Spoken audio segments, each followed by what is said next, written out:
Greetings and welcome to the Volt Information Sciences second quarter 2020 earnings call. At this time, all participants are in a listen-only mode. A question and answer session will follow the formal presentation. If anyone should require operator assistance during the conference, please press star zero on your telephone keypad. Please note that this conference is being recorded. I will now turn the conference over to our host, Joe Noyens of Investor Relations. Thank you. You may begin. Thank you, Diego, and good afternoon, everyone. Thank you for joining us today for Volt Information Sciences second quarter fiscal 2020 earnings conference call. On the call today are Linda Perneau, President and Chief Executive Officer, and Herb Mueller, Senior Vice President and Chief Financial Officer. After the market closed this afternoon, the company issued a press release announcing its results for the second quarter fiscal year 2020. The release is available on the company's website at volt.com, as well as the EDGAR SEC website filed as a Form 8-K. Before beginning today's prepared remarks, I would like to remind you that some of the statements made today will be forward-looking and are made under the Private Securities Litigation Reform Act of 1995. Actual results may differ materially from those projected or implied due to a variety of factors, including but not limited to potential impacts of the COVID-19 pandemic on our business operations. We refer you to Volt Information Sciences' recent filings with the SEC for a more detailed discussion of the risk that could impact the company's future operating results and financial condition. Also on today's call, management will reference certain non-GAAP financial measures, which we believe provide useful information for investors. A reconciliation of those measures to GAAP measures is included in the earnings press release issued this afternoon.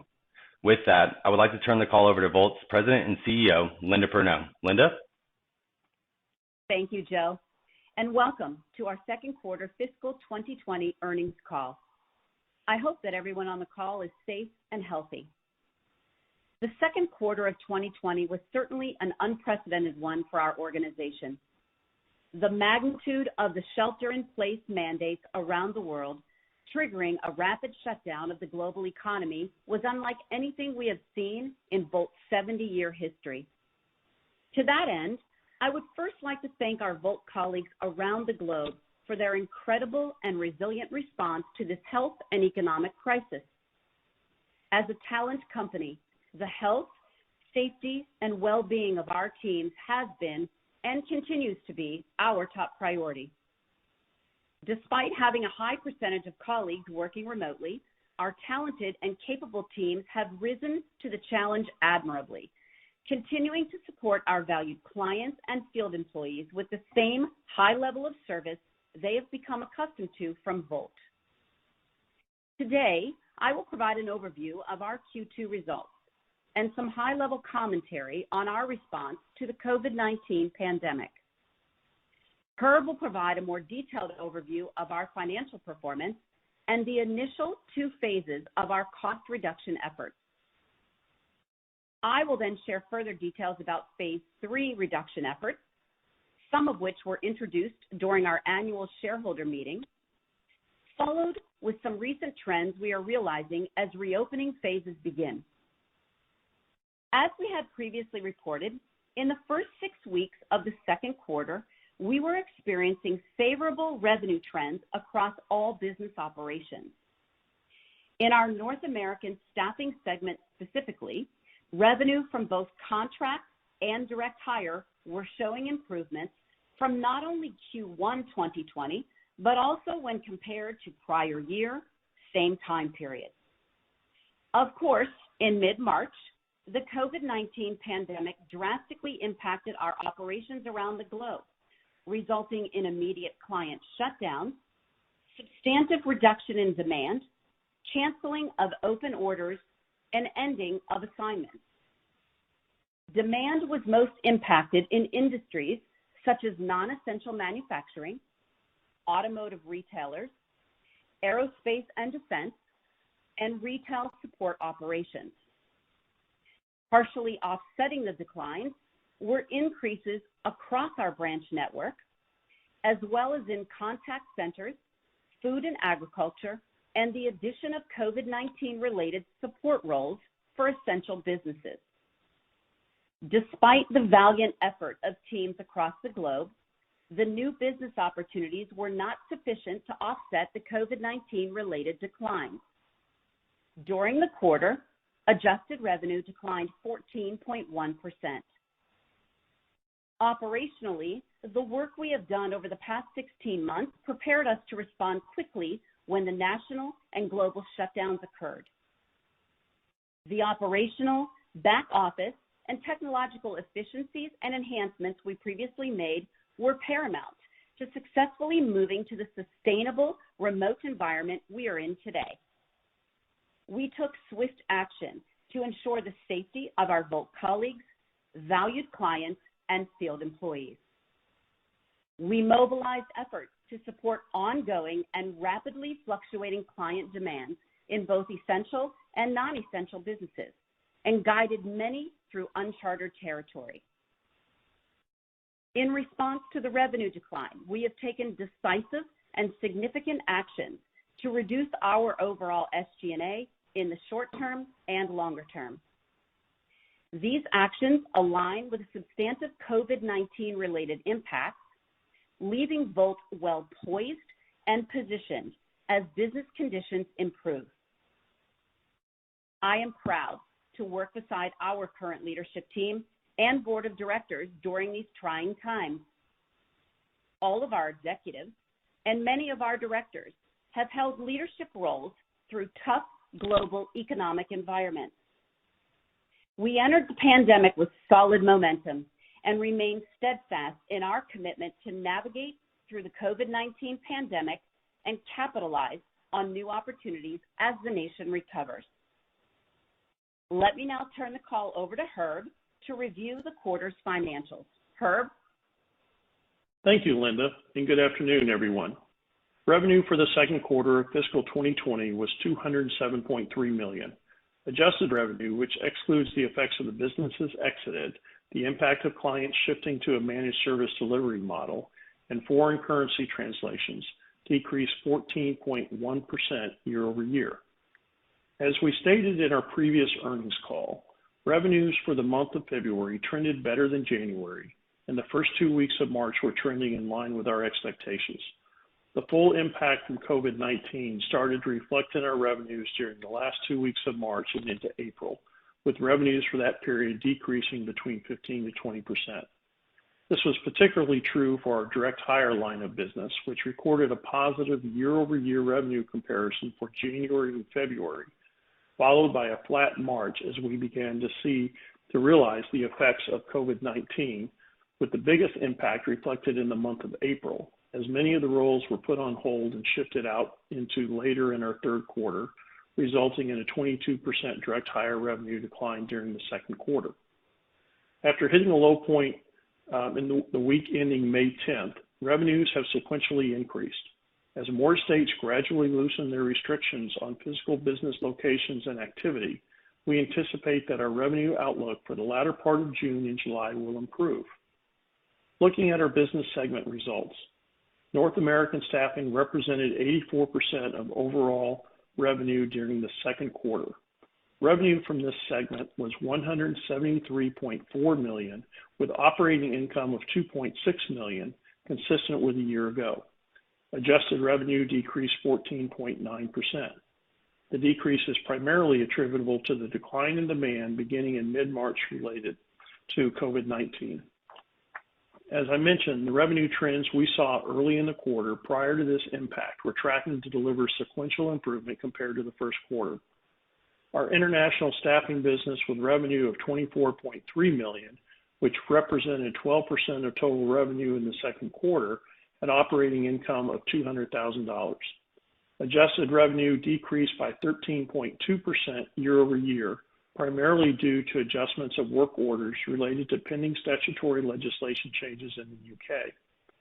Belgium and Singapore were both actually up double digits year over year for the quarter as a result of improvement in contract labor, partially offset by COVID-19 related decreases in direct hire revenue. At 5% of total revenue, North American MSP revenue was $9.7 million with operating income of $500,000. Adjusted revenue increased 50 basis points during the second quarter. The increase is primarily attributable to expansion within existing clients and the incremental revenue associated with certain clients shifting into the segment over the previous 2 quarters, mostly offset by the impact of COVID-19 headcount reductions and a small number of clients. Moving down the P&L. Gross margin for the second quarter was 15.6% compared to 14.4% in the year-ago quarter. Excluding a business exited in the prior year, gross margin increased 90 basis points from 14.7% in the prior year. The primary driver for the change in gross margin was a $1.1 million positive workers' compensation adjustment related to reduced claims liability from 2015-16 and reduced payroll tax rates. SG&A expense for the second quarter was $36.2 million compared to $38.9 million in the second quarter of fiscal 2019. The decrease was primarily due to reduced labor and related costs as a result of our cost savings initiatives introduced in the fourth quarter of fiscal 2019, coupled with the swift actions we took in the early stages of the COVID-19 outbreak. In addition, incentive compensation declined due to the reduction in business and lower headcount and lower share-based compensation. These decreases were partially offset by higher depreciation expense and a $486,000 increase in expenses due to the elimination of a deferred real estate gain offset under the new lease accounting rules. As a reminder, the comparative impact of this change will recur in the third and fourth quarters of fiscal 2020. For the second quarter of fiscal 2020, we reported a net loss of $5.4 million or 25 cents per share compared to a net loss of $5.2 million or 24 cents in the second quarter of fiscal 2019. The loss during the second quarter of 2020 included $411,000 of costs related to the ongoing cost reduction efforts throughout the company. Adjusted EBITDA for the second quarter was a loss of $1.4 million, a $100,000 improvement from the prior year quarter. Moving on to a few key items from cash flow and balance sheet. At the end of the second quarter of fiscal 2020, we had $26.2 million in cash and equivalents and an additional $19.4 million in restricted cash and short-term investments.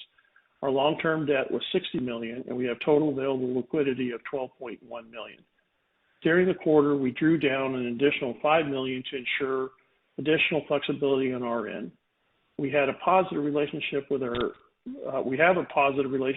lender, and in the first quarter extended our financing program with them to extend the term of the program by 2 years to 2023 and deferred the net income covenant by a year to 2021. In June, we entered into a new amendment to our securitization facility with DZ Bank to reduce our minimum tangible net worth covenant to $20 million through Q3 of 2021, which will provide us greater financial flexibility as we continue to navigate this pandemic.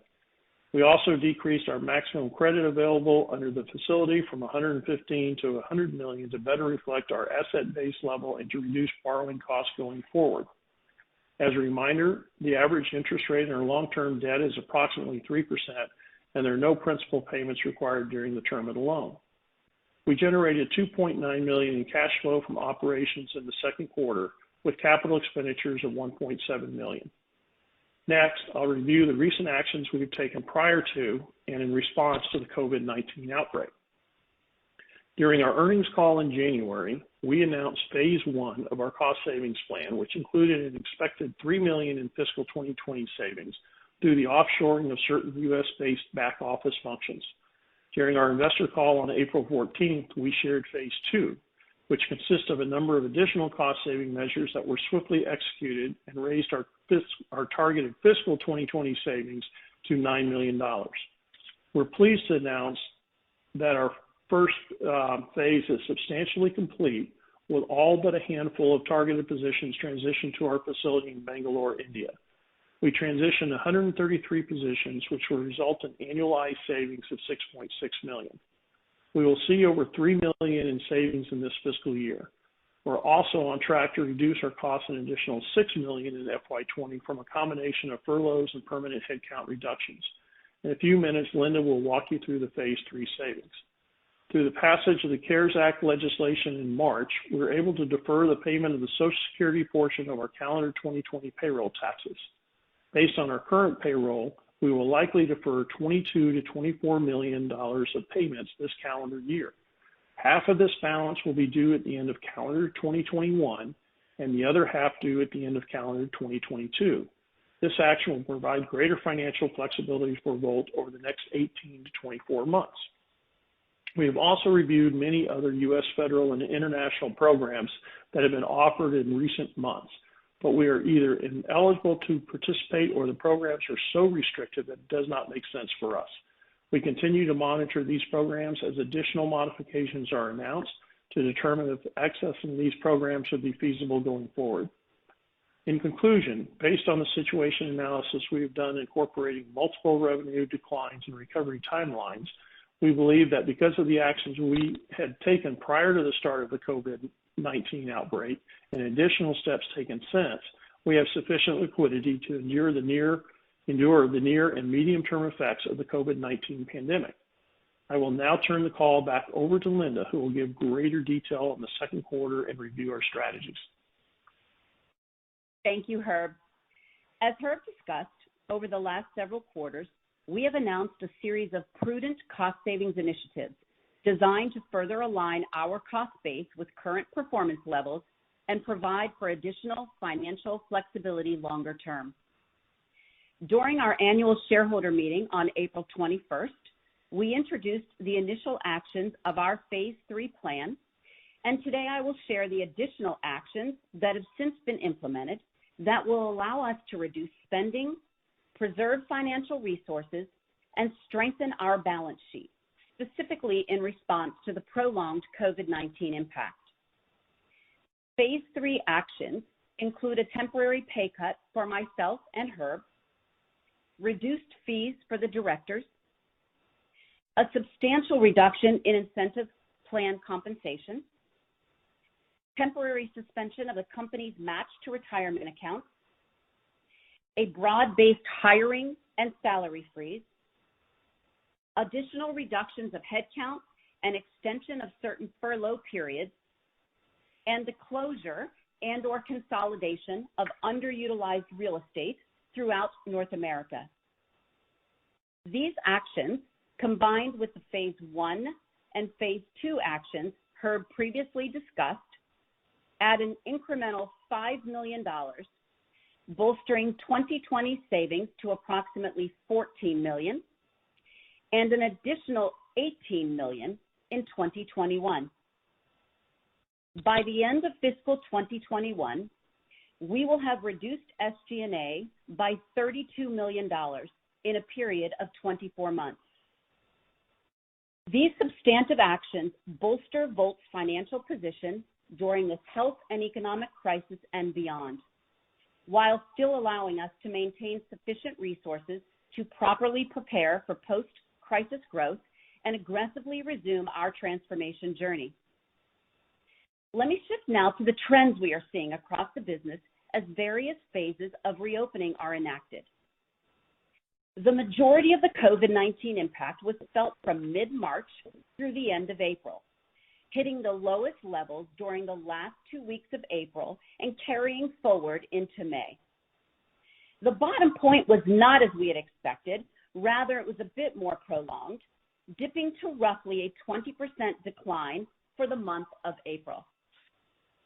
Over the last 6 weeks, however, we are beginning to see a shift in client activity, indicating a positive yet gradual rebound, leaving us cautiously optimistic about the remainder of fiscal Q3 and into Q4. The pace of this rebound varies by country, state, and often by city, as businesses attempt to implement local, regional, federal, WHO, and CDC guidelines into their operating models. Overall, I can categorize the recent shift in 3 key buckets. First would be what I would call full return to work. So roughly 15% of our estimated COVID-19 impact falls into this category. These are clients who have fully and very recently returned to work, and they are currently running above pre-COVID levels. Second would be what I will call gradual recovery. This bucket of clients represents a majority of our essential businesses who remained operational yet with materially less demand due to reduced hours, shifts, or short-term furloughs of specific roles. Roughly 40% of our estimated COVID-19 decline falls into this category. As situations are normalizing in various areas, we are beginning to realize gradual headcount ramps with the intent to return to pre-COVID levels. The third category is what I will call dormant and represents 40% of our estimated COVID-19 decline. So these are clients who made decisions early on to reduce their entire contingent labor workforce and at the present time do not have any concrete timelines to either ramp or bring back their contingent workforce in its entirety. These are not lost clients. We fully anticipate that they will return, but the timing and the degree is uncertain. We continue to maintain quality relationships with these clients and remain in constant contact, prepared to accommodate needs as they emerge. In addition to these specific shifts, we are seeing positive trends in several key leading performance indicators. Over the last 5 weeks specifically, order volume and placement volume have been at or near prior year and above pre-COVID levels. This has translated to 4 straight weeks of increased time cards processed and net headcount growth. Our retail branch teams have demonstrated solid performance throughout the pandemic, and collectively, this group has had 6 consecutive weeks of headcount growth. Strong sales activity and accountability were crucial and allowed this team to capitalize on many of the emerging jobs created during the pandemic to protect businesses and employees. We expect such new roles to be vital in safe return to work practices for the foreseeable future. As we continue to manage through the many facets of the crisis, I'd like to emphasize 4 key points. First, the health and safety of our colleagues, clients, and field employees is our number 1 priority. Our colleagues have been resolute in their commitment to our clients, our field employees, and to each other as we confidently managed social distancing, enhanced safety standards, and critical health and wellness protocols. Our teams will continue to go above and beyond, and as an industry workforce leader, we'll continue to assist our clients with navigating these uncertain times as they commit to keeping essential workers healthy and properly prepared to return to work. And we will partner with our field employees to support them in this turbulent market, placing them in new opportunities within Volt's valued clients. Second, we have taken considerable cost savings measures, which will benefit Volt over the short term and long term. These actions are designed to preserve cash and protect liquidity. And as Herb mentioned, we believe we have sufficient liquidity to endure the near and medium-term effects of the COVID-19 pandemic. Third, we have developed formal sales and recruiting strategies to capture emerging COVID-19 related roles and ensure strong pipelines of candidates to immediately deploy to existing clients as they return to work. And fourth, we have a knowledgeable and experienced executive team capable of leading through these uncertain times. We remain confident in our ability to regain pre-COVID momentum and continue our transformation journey. I remain confident in our ability to manage these short-term challenges, rebound together with our clients, and emerge a leaner, more nimble, and focused organization as the health and economic crisis improves. Given, however, the continued uncertainty around the timeline of the recovery and when businesses will be able to meet guidelines and reopen around the globe, we will not be providing revenue guidance for the third quarter. We will continue our steadfast execution of our operational strategies, including expansion of retail and direct hire business, and we anticipate improvement as we head into Q4 and subsequent quarters. I will now open up the call for questions. Operator? Thank you. At this time, we will be conducting a question and answer session. If you would like to ask a question, please press star one on your telephone keypad. A confirmation tone will indicate that your line is in the question queue. You may press star followed by the number 2 if you would like to remove your question from the queue. For participants using speaker equipment, it may be necessary to pick up your handset before pressing the star keys. One moment, please, while we pull for questions.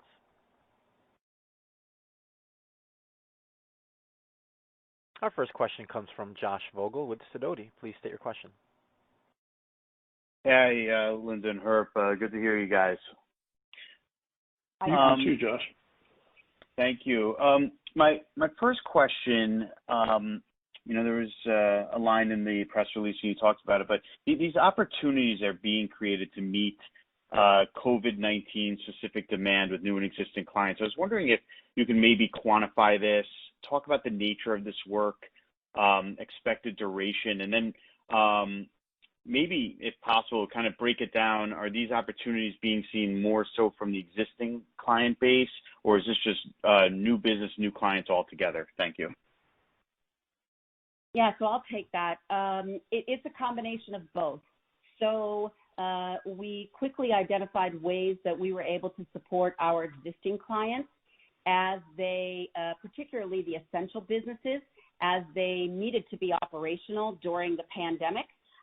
We were able to, very quickly supply them with health and safety workers, health monitors, folks that were doing temperature scanning, individuals that were ensuring social distancing requirements, individuals that were doing safety and cleaning, sanitation.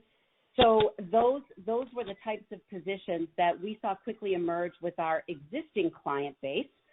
We leveraged those opportunities then with new clients as well, and throughout the last 13, 14 weeks have secured multiple new wins with these types of roles.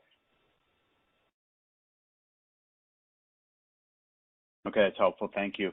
And Linda, you did talk about this, but obviously the recent events have certainly accelerated some trends, and many companies are coming to realize that they can operate very effectively from a more remote or virtual environment.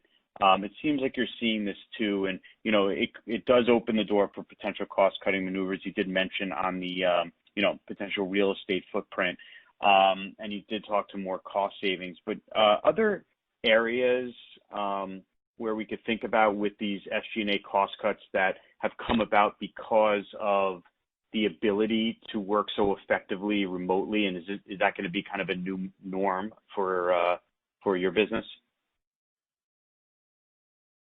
So I think we're going to see, I'm going to start with the second part of your question first. I think we're going to see a combination of remote work in certain areas where we can appropriately service our clients, where the skill sets of the employees allow us to do that, and where we've got a strong operational profile and can continue to work remotely longer term. In other areas, we have situations where our specific clients or our specific field employee skill sets require the need for us to be in an office for them to do testing, drug screening, those types of things. So it's going to be a combination of both. And as you alluded to, the real estate that we are going to be impacting was all evaluated based on all of those key points. And we will determine, where we'll need, where we won't need offices because we'll continue to work remote, and where we will continue to have a physical brick and mortar. Some of the other areas that we've seen have been in travel and expense reductions, so significant savings across travel and expense, significant savings in utilities in offices as we have not been working in offices, certainly office products, all of those types of things that, you think about when you're fully operational working in an office building. Okay, great. when you had the investor day, I guess it's already 2 months ago already, you gave some nice statistics about partnering with clients to identify work from home opportunities. And I was wondering if you could just kind of update those statistics. I know that 13 of your staffing field employees were working from home, 66% of professional and technical, and 100% of international fields. Any update there? Yeah, so those continue to still be pretty accurate. We have not seen much movement in those companies that have employees working from home. They continue to obviously be concerned about the employees and are moving cautiously and purposefully in terms of bringing those folks back. Some we have definitive dates as to when those folks will be brought back to an office. Others we do not. But those statistics are all pretty much still accurate. Okay, and maybe for Herb, the DSO seems stable from a historical perspective. I was wondering if you could talk about dialogue with clients, if at all that they were asking for better payment terms, and maybe just about the overall quality of your accounts receivable portfolio in general. Yeah, I'll start with the second part first. The quality has been very strong. Our clients are, hanging in there. It's tough, but they've got good balance sheets and are doing well. We have had a few though that have been pushing, out their terms a little bit. Trying to go from 30 days to 45 days and stretching out a few weeks here and there. But overall, we've been able to manage that, very, very closely. And, I think it's possible that you could see a little bit further deterioration, from where we were at the end of Q2, but, not significant. And I'll actually give a real life story. So we actually have a client who came to us and wanted extended terms. We went back to them and pointed out to them that they were actually already paying us past their contractual terms, which were better than the terms that they were asking for. And they were so appreciative that and thankful that we had pointed that out and done the right thing, that we're now seeing a significant uptick in orders from them, as a result. Oh, very nice, very nice. And just last one, you're talking about all these cost cuts and kind of getting, these savings on an annual basis, and clearly you don't want to overcut. You want to remain positioned for when things do rebound. I guess given, the current cost structure and personnel you have in place, how much available capacity do you have, or, how much revenue growth can you handle with the existing cost basis? Thank you. I feel very confident in our ability to regain momentum, support the needs of the clients, add additional business. We have been very smart and purposeful while simultaneously being bold and decisive in our SG&A reductions. And we have, ensured that we've allowed ourselves to remain well poised to capitalize on that growth. Sounds great. Well, thank you for taking my questions.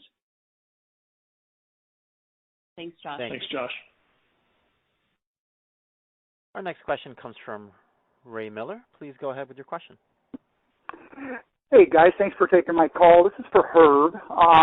Just a quick follow-up. Earlier you had mentioned that you redid the covenants in your bank facility in June, and it just kind of caught my eye just a little bit. I know that in your last 10-Q filing for last quarter, in mid-March, I know you guys redid the tangible net worth covenant from $40 million down to $35, and then it was supposed to go back up after the third quarter back to the $40 million. So basically, for 2 quarters, you were looking for some relief there. It caught my eye just a little bit. You mentioned that, and if I remember what you said, I think you were adjusted that down to $20 million. Just a little worrisome on that. That just implies some. If I'm reading that, or if I'm hearing that correctly, that would imply some pretty substantial losses near term. And I know you can't comment on revenue and stuff like that going forward, but that seems, right now your net worth is around 42. If I'm reading your press release correctly, that would be almost half. Right, and the reason for this was to allow us, plenty of flexibility. We just don't know what the future holds, and when we went back and talked to our lender, they worked with us and said, look, the bottom line right now that it's not a significant measure for them. They're more worried about making sure that we've got quality receivables, since they are fully secured.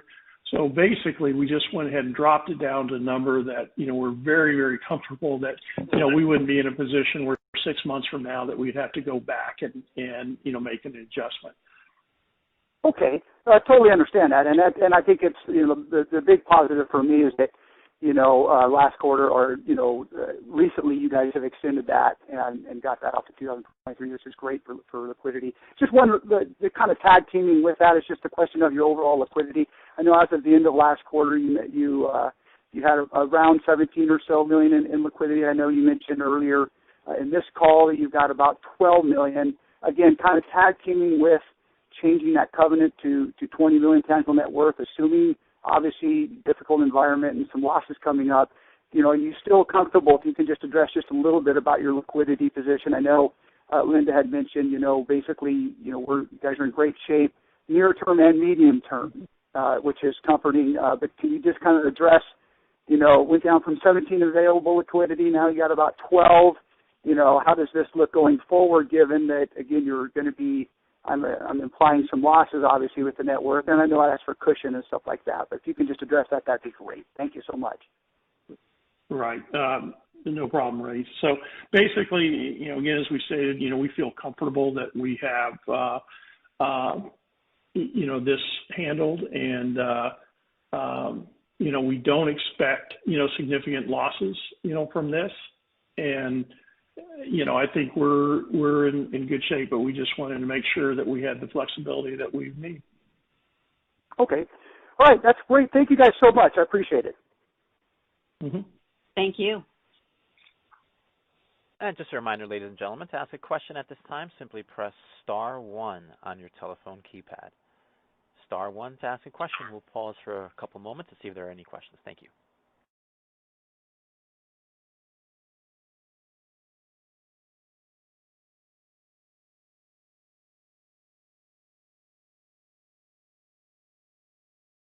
Once again, to ask a question, press star one on your telephone keypad. To remove your question from the queue, press star followed by the number 2. We'll pause for another moment. Our next question comes from Samuel Koenig with Delta Analytics. Please state your question. Hi, good evening, folks, and thank you for such a wonderful quarter, and especially that you took your own pay cuts, and let's hope that in the future you'll be able to double that. But the question I'd like to ask you is, what industries, I know you touched upon it, but what industries would you say was most affected by the COVID-19, and also see as a possible potential with the COVID-19? And as you mentioned, Herb mentioned that, you seem secure about the short term, and wondering whether you have any plans, like many small companies, to finance, to do any financing, either convertible bond or extra stock, is what I was worried about. If you can answer that, I'd appreciate it. Yeah. So Herb, why don't I take the industry one, and then you can take the second part of that. Does that work? Sure. Okay. So let me start by answering your question around the industries that were most impacted. So, leisure and hospitality really was one of the biggest, most significantly impacted industries. The good news for Volt is that we don't have a significant amount of business in that industry and in that sector. So that certainly was a positive for us. retail and retail operations support certainly also was most significantly impacted. So those are really two of the industries, if you look at really the top two that were very much impacted during the pandemic. And we're starting to see some rebound in both of those, which is nice, as well as many of the other segments that were not as significantly impacted. Right. And if you don't mind, you broke up on my phone in the second part of your question, could you repeat that for me? Yeah. Well, basically, a lot of companies, even small companies, you mentioned the confidence in the short term, midterm of having enough, cost cuts and other things. And I was wondering, a lot of companies now, even small companies, even bankrupt companies, have been coming out either with convertible bonds or additional financing to assure that they'll be ready for, we don't know about a second wave or a third wave, whatever the waves it is. But the question is whether there's a possibility, you do have very little shares outstanding. And I was wondering if there's any plans for doing a financing, and more important, I also wanted to ask, with the 40 million people, out of work, what areas are there that you might expand into is what I'd like to ask you about. Okay. On the stock question, additional debt right now, we don't, foresee the need to do anything right now. Convertibles, we think our stock is at a very low point, right now, and wouldn't be a good use, of that currency to try to convert or set up a convertible. So, we're very comfortable again with our liquidity. And then I'll turn it back over to, Linda to ask that, follow-up question on the 40 million people and the opportunities. Yeah, from an expansion perspective, certainly these the roles that I mentioned earlier to Josh's question regarding some of the new opportunities that came about as a result of COVID-19 have definitely created new opportunities for us, which is very exciting, right? So that entree into non-clinical healthcare, which will get back to growth and continue growth, post-crisis. So that is certainly an area of opportunity for us. We expect that these roles will remain for the foreseeable future. They are critical roles as companies are looking to reopen safely and ensure, provide confidence to employees that the work site is safe. So, we anticipate that this will be a nice expansion, some nice expansion opportunities for us for the foreseeable future. Thank you. That concludes our question and answer session. I'll now turn it back to Linda Perneau for closing remarks. Thank you, everyone, for your participation in today's call and for your continued interest in Volt. We look forward to speaking with you again when we report our third quarter fiscal 2020 results in September. Thank you. This concludes today's conference call. All parties may disconnect. Have a great evening.